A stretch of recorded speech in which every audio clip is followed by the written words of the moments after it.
So you've just gotten your brand new Shepherd lock and you're excited to get it set up and get going. I'm Mike Johnson with Passive Bolt and I'm here to show you how to unbox your brand new lock. So, when you first get your lock, you're just going to slide out the inside portion like so. This box contains your user manual and there is a nice divot here that will allow you to use your finger to pull it out like so. We're going to open up the top and the user manual is just going to slide out. And this will provide you with instructions for how to assemble it later on. Underneath that, we have a dust cover that's just preventing any dust from getting in on top of your brand new lock. And there we have it sitting right inside the protective foam. From here, we're just going to carefully turn it over, falls out into our hand. That guy's ready to go. So we pull out the foam here. Now we can get access to the two boxes sitting right underneath.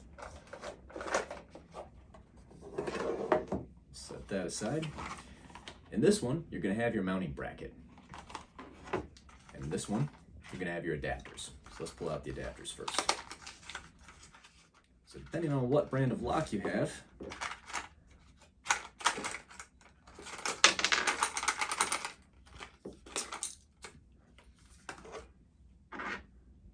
you'll be guided through which set you want to use, either green, red, or blue. And this is the little screw in its own little bag that you'll use to adapt the freezing block to this little guy right here. And we'll go over that in a setup video later on. After that, we're just going to pull out our mounting bracket.